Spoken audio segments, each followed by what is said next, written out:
Alec Show podcast. Smart Alec Show, baby! Word. What makes great digital marketing? From the theme to the right influencers to the site. Like what really brings it all together? The whole thing is that, and this is kind of my thing that pisses me off, is that if you start it at the top and you think about we want to be the right brand doing the right things that's worthy of evangelism, digital is perfectly straightforward and it almost defines what you're going to do next and everything else.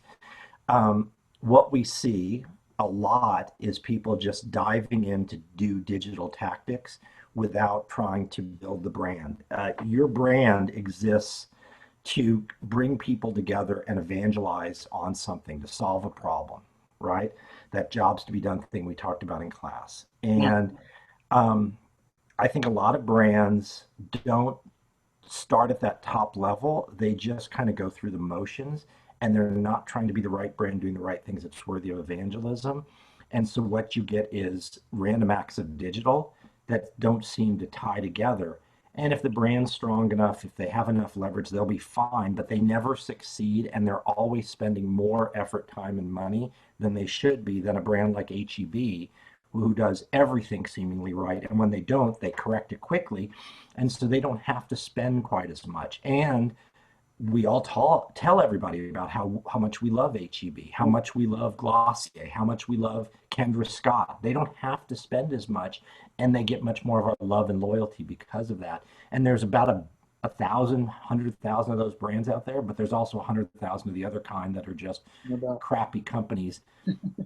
There's room for all of them, but that's what good digital is, and that's where it gets effective and fun, and you get people actually selling your brand because you are doing the right thing. Absolutely, man. So I wasn't too familiar with HEB because I'm from Dallas, right? So until I moved down south to Austin, I love HEB. They do everything right, right? And so what do you think really ties into evangelism? Like when you say evangelism, for those out there that haven't, taken a digital marketing class, like what makes you worthy of evangelism? So the brand has to speak directly to you. It has to be your brand.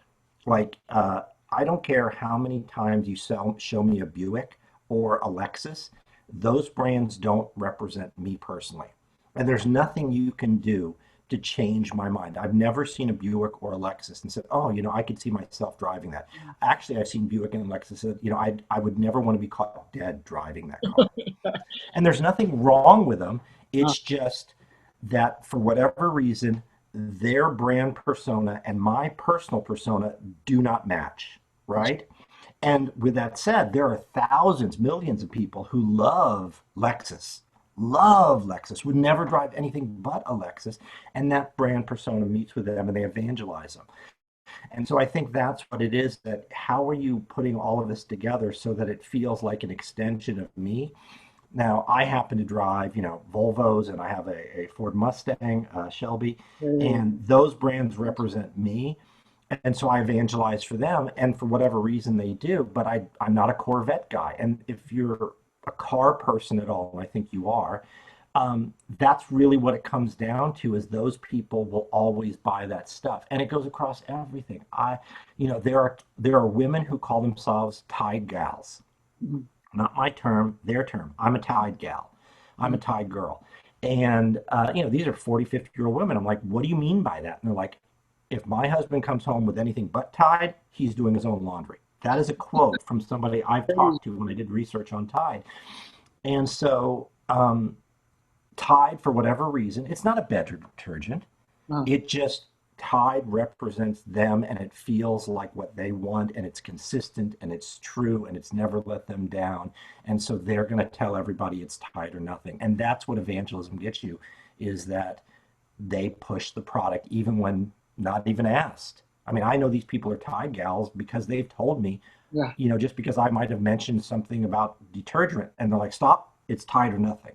That's where the conversation That's starts and ends. crazy. Yeah, I think But people but underestimate we're how powerful like brand but we're loyalty. like that with everything. Yeah. We're like that with a whole. There's a host of products that we'll just take anything for. And in a pandemic, if you can't get Lysol, you're going to use something else. You can't get Purell, you're going to use something else. All right. So there's a whole host of products that there are acceptable new brands that you are willing to try or open to trying. No And then doubt. there's new brands that come out that you're open to trying, or you think you'll give it a shot. And then there's this core group of products, this nucleus in your body that you say, I want to own those products. And if those products have enough people and they're passionate enough, these brands go. And again, Kendra Scott, I mean, it's very nice jewelry. You and I don't seem to wear too much jewelry, but it's very nice jewelry. But it's not the world's greatest jewelry in the history of the planet Sure. that's ever been designed or developed. It's just that everything that is done in the packaging and the way they present themselves in the stores and the online ads and the website is all targeted to a certain individual, certain woman usually, and they fall in love with it and they have Kendra Scott throughout their closet. My wife does. I know several of the women in our class did. Yeah, no And you doubt. can see them. They walk in, it's Kendra Scott. And that's the brand that represents them. And the same with Glossier, the same with cars, the same with computers. Mac people are like this versus PC people, For sure. iPhone people versus iPhone versus Android. It's, Android, yep. yeah. So that's what it is. Yeah, and then iPhone versus Android's a whole other deal, right? Where it's like you think differently of someone when the green message pops up as opposed to the blue. And Well, just and we talked about that in class. People yeah, get yeah. less dates on Android, right? So, there's something to be said, but that's one of those things is that Android people are usually Android people because they're resisting the Apple tide and the Apple fanboys and how, I'm not going to pay extra for the same Yeah, thing. It's like, well, you're not paying extra for the same thing. You're paying less for less because Apple provides an experience, a 100% end-to-end experience. Android doesn't. And you're willing to do that, but your personality, your mentality is that that's more me than Apple. for sure. For And sure, that's yeah. fine. So I used to consider myself an Android guy myself, like early on in high school, but it was like, I got a Mac and it's like, yeah, iMessage, you got, and then you get the iPhone, you've got iMessage on there. It's just also compatible across different mediums. It was just so hard to resist, right? But I did think like, later on in college, like I'll talk to people like one of my friends, she's like, oh, I'm not gonna talk to him. He's like popping up with green messages, and I'm like, damn, humans are just so shallow, you know? Well, but Apple has spent Yeah, billions of dollars tapping into the psychology of most of us to for sure. convince us to not buy an Apple product, but to buy the Apple experience, Yeah, which means that most of us have a watch, a phone, a computer, headphones now, maybe soon a car, right? yeah, Um, so, I mean, and then probably a tablet as well. So, Apple yeah, has strategically done this. And again, they are one of those brands who've tapped into their target market and made them evangelists for their brand. And these people don't consider anything else. Like, I don't care what Samsung comes out with, I don't care what LG comes out with, whoever it happens to be. It's not an Apple, it's not an Apple iOS. And yeah, you can show me what it can do. You can tell me all the specs, and I will yawn and turn away from the exactly, screen just as soon as I can because I'm not interested. exactly. Because But Apple's trained me that way, and it speaks to me, and therefore Apple is an extension of me, just like Apple's now an extension of you.